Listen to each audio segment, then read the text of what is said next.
Welcome home to USA Global TV and Radio, a place where dreams take flight, with authentic storytelling, diverse perspectives and meaningful conversations, where global stories unite and bridges are built beyond all borders.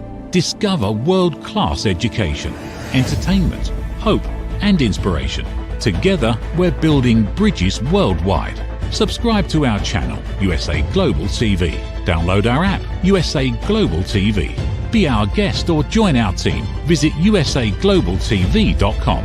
Thanks to our founder and executive producer, Dr. Jacqueline Kerbeck. Music score by Yeffy Tang from Cloud Road Music. Voiceover artist Mike Porter. Creative direction by Paul Garcia. USA Global TV and Radio. Your home for global connection. All rights reserved. This video and its contents are the exclusive property of USA Global TV and Radio. Unauthorized use, duplication or redistribution in any form is strictly prohibited.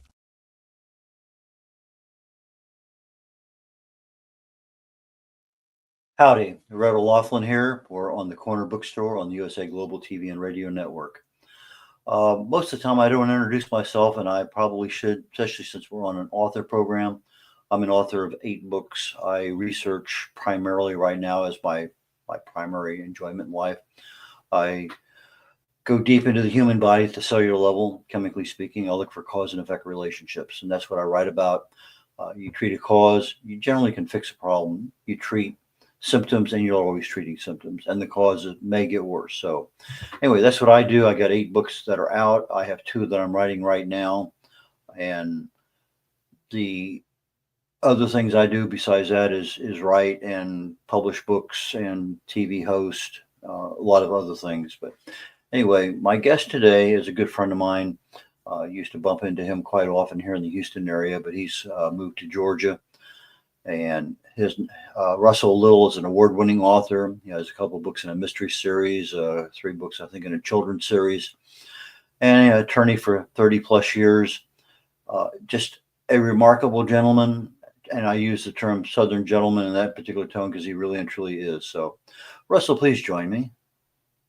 Thank you so much, Red. I'm so excited to talk to you.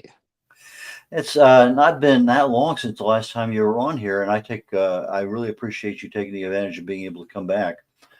You have a couple Murder for Me and Murder by Storm, and I think the last time we talked about that, some of that, and I'm going to use intellectual property, that you created these books came from your time as a lawyer. Is that right? Absolutely. And you know this, you've lived your life, you meet people all the time, but there are certain characters that you meet that you do not forget because they're different than everyone else. And when you run across one of those people, or when I ran across one of those people during my practice, those were people that I would mark, that's somebody I want to write about. And I had a whole handful of these characters, and a crime thriller, a murder thriller was how all these characters demanded to be put together. So that's what I did. Okay, you're no longer practicing law? Well, I'm still a licensed attorney in the state of Texas in the federal court system, but mainly what I do now is write and deal with my books. Okay. It took you a little while to write the first book, is that right? Yeah, it did. The Murder for Me is actually my first book. I mean, my second book. My first book, after I finished it, I realized was nothing more than a character development. And so I went on to the second book, and that was Murder for Me, the one that was first published. Okay, so it took you a little while to write it, a little while to edit it, find a publisher, do all the things that authors have to do. And that first book literally took time. Now, your second book didn't take as long, but it still took a little while. Well, writing it didn't take as long. Publishing took a lot longer because after the first book was a success, I had publishers who wanted to publish both republish the first book and publish the second book, and I had to go through several publishers before we got it done. And then each publisher wants to re-edit everything, right? And that's a good thing. That's not a bad thing, though I hate it, but it's still a good thing. And so you have to go through more edits. So it took longer post completion of the book than the actual writing of the book takes. I was noticing last night I was prepping for a show I'm going to do in a couple hours called Talking Heads. And I'm talking today about Alzheimer's. And so I pulled up the Alzheimer's book I wrote during COVID. And I'm looking at this thing. Of course, I have Grammarly on my system. That's part of I don't pull it up. It's just there. And every page has something that should be changed. And I can remember going through that book and rereading and reading and going back. And I had people come over to the house. And it just, as you say, everybody can see the same sentence and want to change it a little bit. It doesn't necessarily make it better, but it makes it more, I guess, flows better in the eyes and mind of an experienced reader or an editor. And sometimes, well, where'd that come from? You need to go back. Anyway, so those things are there, and I don't get involved with developmental editing because I don't write novels, but I do get involved with all the other line editing with regard to syntax and diction and grammar and spelling and all that. So there's a lot of things there when you start talking about editing that who you get really and truly determines how much time you put in. Oh, absolutely. And I have a story about that. It's funny that you say that because I have a story. So I had to rewrite the first book 32 times Whoa. before I said, okay, I'm ready to edit this book. And I remember the 10th time that I was rewriting the book, it took 10 times before I realized, oh my gosh, there's this hole in the plot. And I can't believe that I'd rewritten the book 10 times before I realized that. And that's even before you get to an editor. So rewriting and editing it's crucial, especially in my second book, because in my second book, Murder by Storm, I had to answer the question of why was Marilyn is the antagonist in the book. How is she able to do the things she does? And why is she the kind of person she is? So in the second book, I answered that question. And to do that, I had to smoothly and organically write from her perspective. And for me to write from a woman's perspective was a huge challenge. It was the whole intellectual challenge of the book. And uh, so it took a lot of work to do that and to do it in a fluid form. When I have my book ready to edit, I usually get 5, 6, 7 people come over a couple of nights, and I hand out random chapters and a red pen, and I say, go for it. And the question I'm going to ask you is there anything in all of the editing that's been done that's, whoa, I didn't know I was doing that? Yeah. Yes. I have a story about that too. Okay. And so maybe one of the first editors I had in Murder by Storm, we were going through it chapter by chapter as I was writing it, and which is not the best way to do it. But I needed to get this perspective of Marilyn right. And I had to get the voice right. So I was working on it. And I kept doing something wrong. And we were meeting at a cigar bar uh, to go over it.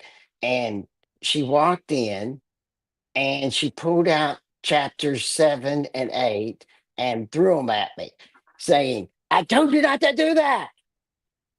And everyone in the cigar bar was like, what's going on? I was like, it's my editor, okay? And they were like, oh.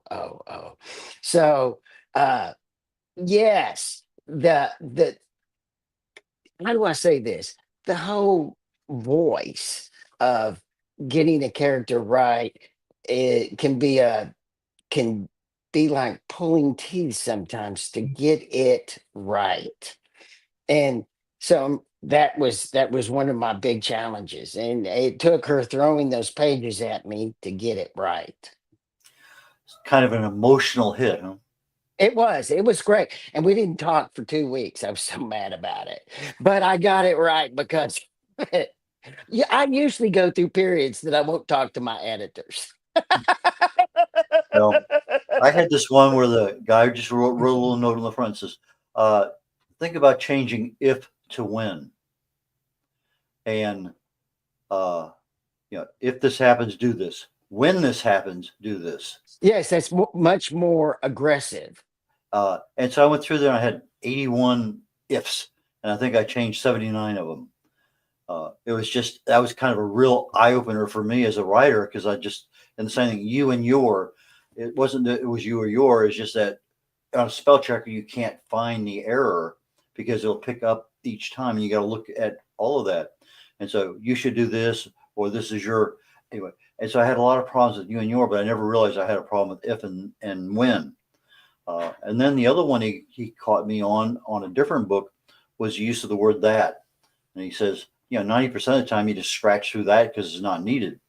It's just an extra word. But we, in our vocabulary, as we're writing, we want to put that word, that, in there. And so now as I'm doing things, I write it and then I do a find for if. Okay, that one slipped by. And I look at that and just, do I really need the word that? And so those are a couple things that I picked up from casual editors, because since I write on very technical subjects, I want to make sure that people understand what I'm writing.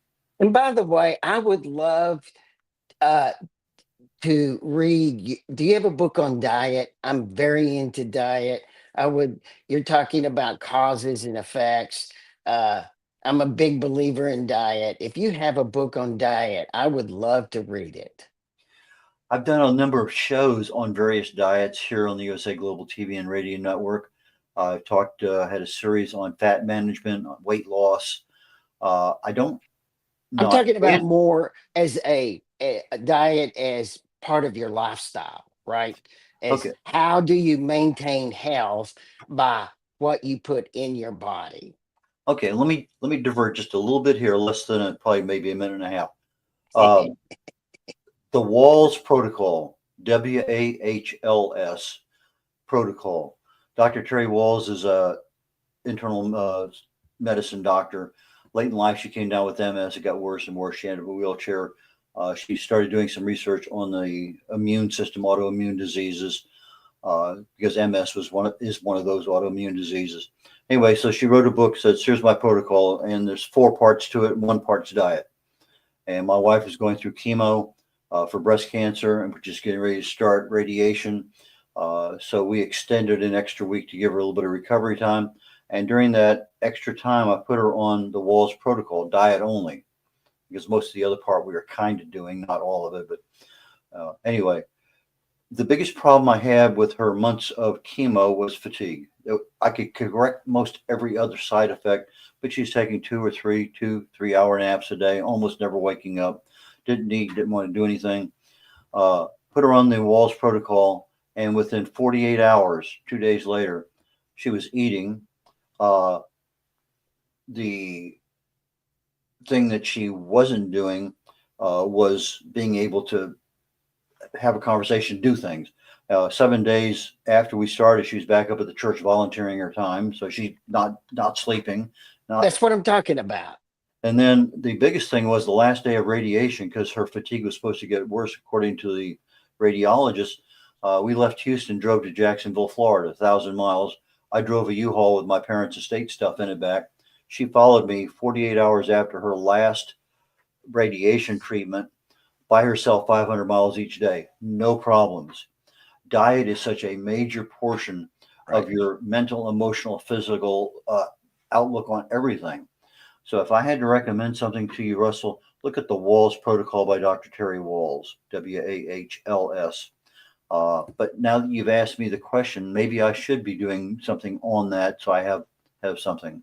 So I appreciate that. I'm making a little note here. Diet book. I don't mean to diverge our subject, but No, there's such an interesting part of what you write about, and it's such a big part of my lifestyle that I wanted to bring it up. well, the thing that Dr. Terry Walls does is she says, here are 30 some nutrients the body needs every day. Right. And if you're deficient in them, you're going to have some problems like B12. You're deficient in B12, mimics Alzheimer's. I mean, just there's a lot of things. Deficient in B12, B6, B9. Uh, it kind of opens the door for depression and anxiety, B1, B3. So a lot of B vitamins control a lot of your mental issues. So there are a lot of things there when you're deficient, you have problems. Uh, we could go into a number of different stories, but that's the one I would recommend. And for authors, sometimes just having a conversation like this opens up a topic. Well, maybe I should write on that. Yeah. Uh, and so that's a lot of the ways these things get done. So anyway, my follow-on question, if I had one now, I think back where we were a moment ago. Uh, so you're writing what? Okay, when you were writing, what do you think was for you the easiest part to do on the writing, and what was the hardest part for you to do on the writing? Okay. This is easy. The most fun, and I know this is in conflict with what I've already said, but the most fun I have while I'm writing is rewriting after, believe it or not, the first one or two edits, because that's when you see your manuscript go from what you wrote to something much more beautiful. And you can see it happening, and it's very exciting. That's why it's so crucial to get a good editor, right? You know that. Because it just changes everything and you can feel it. And it's the kind of thing where you think about it before you go to sleep because you're so excited. You think about it in the shower about what you've written and where you're starting the next day. And that to me is the most beautiful, the most fun thing. The hardest thing for me to write is, believe it or not, children and animals. I find those, and in Murder by Storm, I had children. In both my books, I have animals. I have a dog named Torque. It's a retired police dog that becomes attached to a little girl that, in your outline, and I'm a planner, not a pantser, which means that I outline my book before I start. And then as the characters develop and start taking l- on a life, they start doing things that aren't in the outline, or they say things that you didn't plan for them to say, or they refuse to do things that, which happens to me when you really get a character really at life. Sometimes they won't do what you plan for them to do. That's not who they are. They'll do something else. Then you have to re-outline everything, right? And then you go on. But that's both the hardest thing is, and the one of the great things is when your characters all of a sudden become alive. In one of the things that I'm writing right now is, I don't know, have you ever read Dunce's Confederacy of the Dunces? It's a I have, Pulitzer Prize winning book from the 20s. Have you I have, ever read it? Okay. So the author wrote one book, then he died. His mother got it published. It won a Pulitzer Prize. Uh, Before he died, he had sent it to tons of publishers, agents. No one wanted anything to do with it. And when you read it, the last third of the book, he can't end it right. Right? It has a weak ending. So you understand that. But there's a character in this book that is so repulsive to you as a reader, but so memorable that you just, this is just something, it's like something between your teeth you can't get out, this character. And in my next book, I decided my intellectual purpose for my next book was to write a character that my readers could not get out between their teeth. They were just too annoying, but too unforgettable. And So, you do the outline, you're writing. I'm struggling to find this character.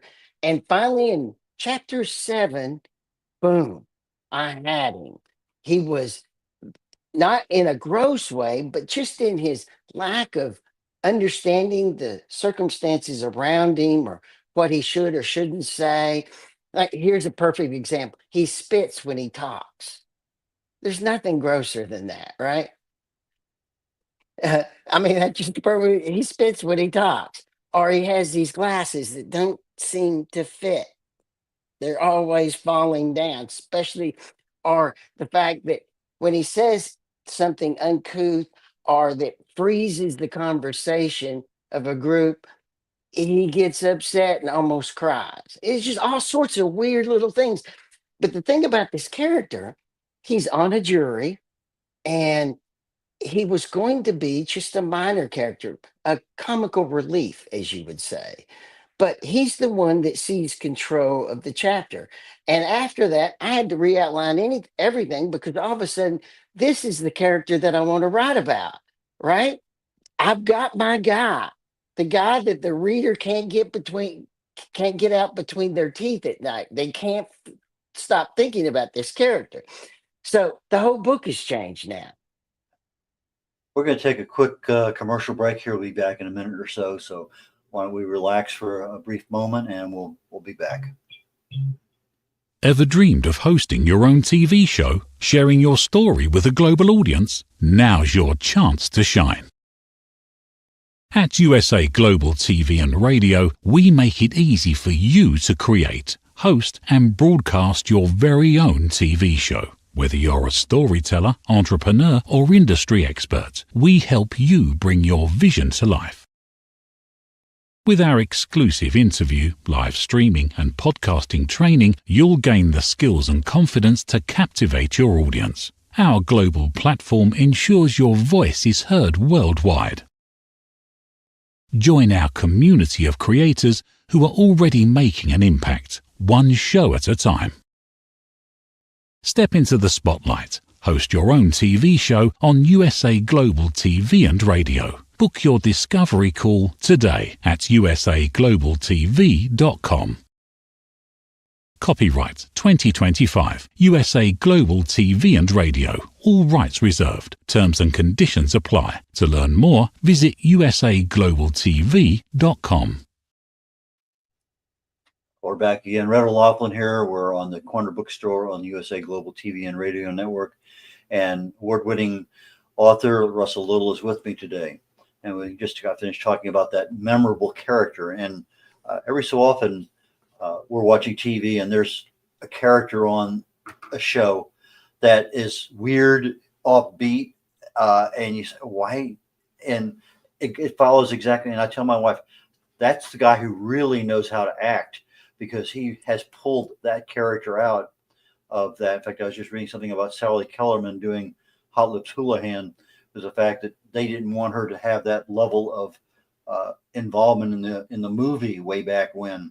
And so it's a kind of a contrast of the director and her establishing what was her boundary for that character. But anyway, I'm going to ask you a question I've asked nobody else. So this is going to be the first time it comes up. Yes, but I know you can handle it because it's a simple yes or no. Have you ever dreamed about your character or your plots? Absolutely. Absolutely. It's one of my favorite stories. I can't believe you asked this. Okay. So when I was writing the first book, actually it was Murder for Me. So it was actually the second book I was writing. Marilyn did not have the name Marilyn. She had a different name. I think it was Catherine. But one night I was sleeping and I was actually reading Freud's Dreams at the time. Have you ever read Freud's Dreams? I have not. It's a mind twisting book, and it does all sorts of things while you read it if you read it intently. Anyway, so I was reading that book, but I was asleep one night, and Marilyn came to me, and she grabbed me by the neck and said, "My name is not Catherine. My name is Marilyn." So the next morning, I wake up and I'm My wife is Melinda. I said, Melinda, I had a dream about Marilyn last night. And her response was, who's Marilyn? And she was like, what the hell are you dreaming about some other woman for? I said, it's Marilyn. It's the bad guy in my book. Came to me and told me her name was Marilyn. And she kind of held her hand out like that. She said, uh, you're creeping me out. Don't tell me stuff like that anymore. Oh my goodness. It's true. It's true. I can't believe you asked that question. Well, in the process of what you were talking about, because we all have those characters in our lives, whether they're family or friends or coworkers or whatever. And so, yeah, and then, so, every so often I have a dream. I think since I don't write novels, I don't have dreams about novels, but I have dreams a lot about a lot of my military stuff that I've done. I And get bet you do. so there's a lot of things. I said, well, I just wonder if he uses dreams to solidify something, and apparently it does. It solidified a name. I don't usually do that. I got to tell you, because I don't usually remember my dreams. The weirdness about this is the dream was so distinct. Even today, I can talk about it, which is weird for me because I don't remember dreams. Uh, no, I don't. Uh, I develop my stuff as I move through the day. Uh, it comes to me, and I always use the Hemingway trick of always stop for the day when you know what the next sentence is. That's a rule. So you don't want to stop when you have nothing else to say. You want to stop while you still have something to say, because that's where you start the next day. And Perfect place to bring up the next topic, and that's writer's block. uh, I so live with that, the threat of it, the existence of it, how you fight it. You have You a know, unique you have a F. unique way Scott, of. I'm sorry. I said F. Scott Fitzgerald was ridden with that problem. Okay, but in reading your bio in preparation for the show, there's certain books that you go to in order to kind of fight writer's block. Let's go down that road for a little bit. The Sun Also Rises. I've Hemingway. read it, yes, or his memoir that was not published till the 60s after he was gone by one of his ex-wives.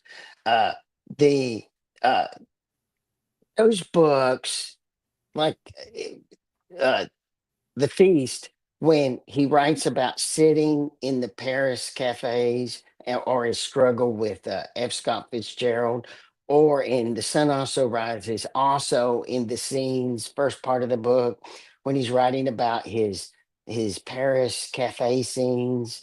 Uh, I've read those so many times that I've unfortunately, you read any book, even a great Hemingway book, you can read it and you can see, if you've read it enough times, all of a sudden you can see, oh, they missed that. That's not the way, that didn't work. But when I struggle, I go back to The Sun Also Rises and I reread it, and I read it till I start writing again. And I put the book away until the next time I need it. And in fact, I need to read it now. You're also a co-host on other shows, and you show up on a lot of podcasts because your primary focus right now is to get book sales. So one of the problems I have periodically, let's say Sally Smith is my author that I'm going to talk to today, and I try to find Sally Smith because I don't have her website, or I go to sallysmith.com and there's, it's not the same Sally. And there's 15 authors with the same name. So how do you prep as a co-host? And let's walk down that one first, and then I want to come back with a counter question as the author. How do you help podcasters uh, do a really good interview with you? Okay. The first thing to know about me was that I practiced trial law for 41 years. Uh, and I would say the last 10 or 15 years, it was almost exclusively divorce trial law, which is war. And the way that I would uh, battle in court, because when you're in a trial, you're not a husband, a father. You have no life other than the trial. Nothing exists. That's all you think about. That's all you do. 24 hours a day. You don't really eat. You don't really sleep. Uh, and this goes on for weeks. And uh, the way, the first thing, because of the art of war, and I'm really big into game theory. So the first thing that I would want to do, my first preparation is to appraise my opponent and to appraise my opponent's client's motivation, and not what they said they wanted, but I would try to discern what they really wanted out of something. Then the second thing I would do is, as soon as I could during the trial, during voir dire, even voir dire is when you're the jury panel of 50 or 60 or 70 people are sitting in front of you, and you have to get down to the 12 people that are going to decide your case. The first thing I'd want to do is get my opponent off their plan, get them where they didn't have a piece of paper about what to do next. uh, I wanted to create chaos. And in chaos, then they lived in the world that, in the field that I wanted to fight on. And so after 41 years of doing that, uh, being a podcast host, meeting an author for the first time with their book, not, you haven't really met them yet the way you described it. You sometimes you don't know, uh, is I just fall back on being a trial attorney, right? I'm going to cross examine you, and I'm going to find out what is really behind you in writing your book. Because the way authors sell books, and I really want to help all our authors sell books, right? Because there's millions of books out there, and the real challenge of writing books in this year, in the world we live in, is finding the readers, the out of the millions of people, finding the readers that would be interested in your book. And the best first way to do that is if those readers are introduced to you and they find you interesting or likable. So I want to reveal the person in the podcast to let the people that are watching know who this person is. This is someone I like. This, I may like their book because I like them. So I want to do that, and I try to help them. And sometimes, and you know this, Red, sometimes you'll find authors that are a little nervous, or they're a little tired, or a little distracted, and sometimes they don't make the best interview. And that's where humor comes in. And you will remember this because you've been on our show, that sometimes we ask serious questions, and sometimes we're laughing and teasing each other to get the commotion and interest going. And sometimes that warms up your interviewee, and things go better. So that's really how I do it.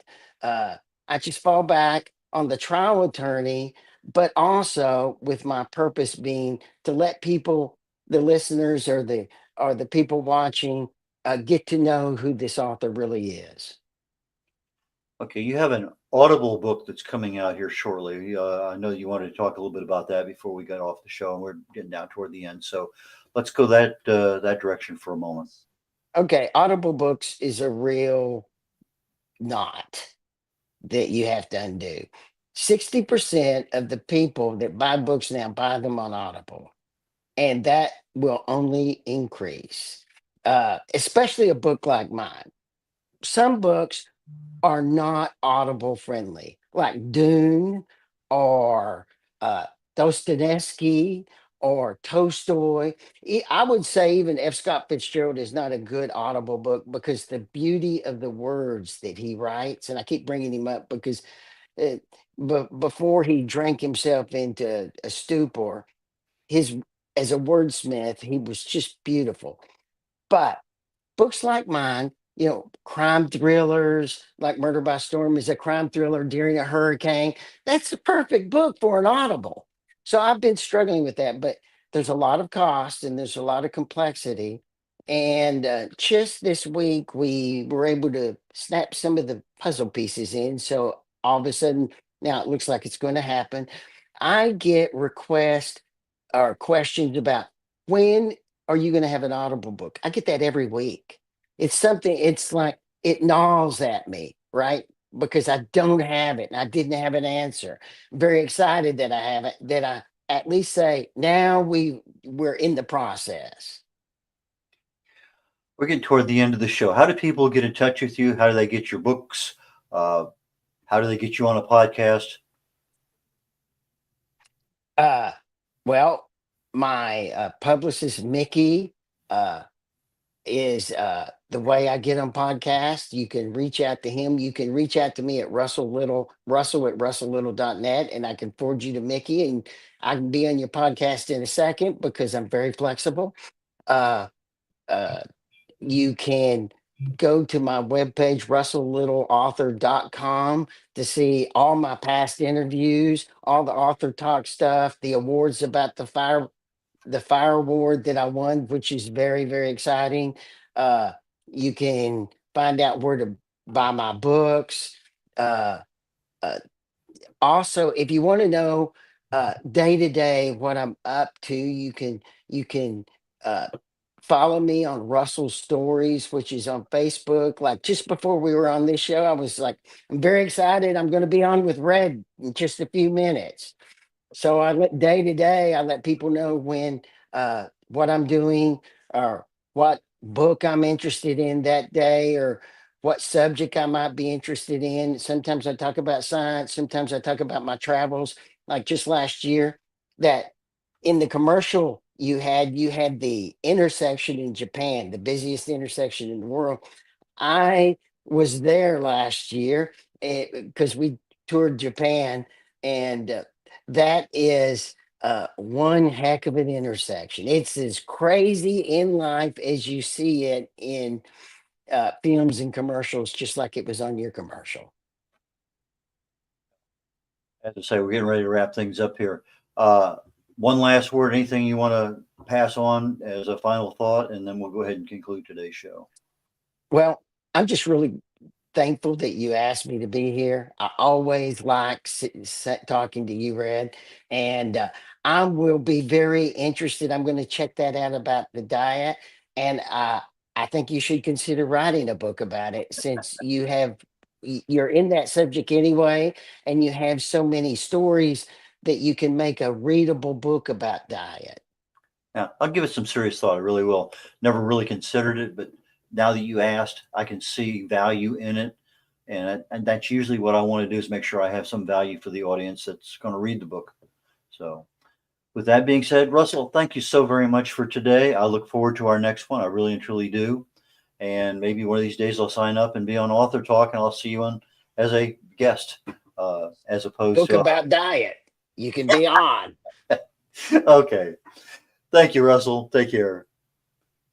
red.olaughlin here. Very shortly, we're going to go into our next program, and it's called The Wise Ones, and then Talking Heads after that. I do 3 shows back to back to back on Thursdays.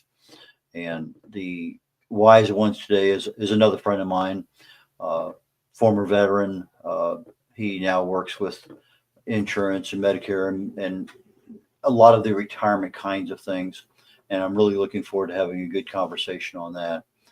Alzheimer's is a topic that I wrote 40 some different blogs on it while during COVID. I put all those into a book, and that's kind of the basis of the talk I'm going to be giving for Talking Heads in about 2 hours, about an hour, I guess, hour and 20 minutes.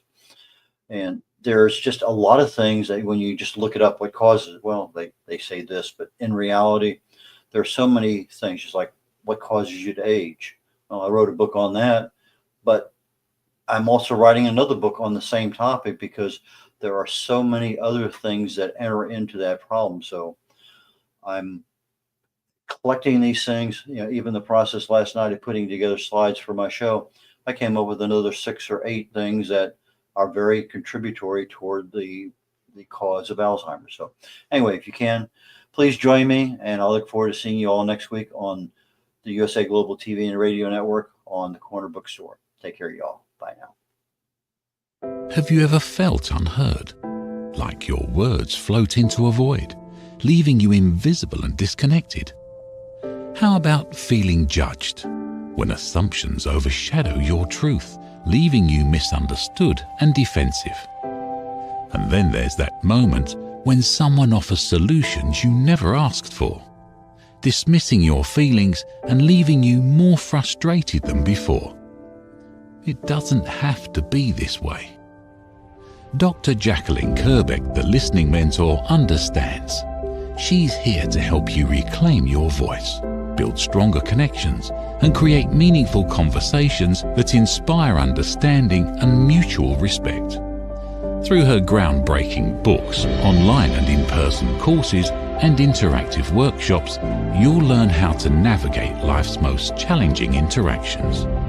Discover the power of elevated listening and transform how you communicate.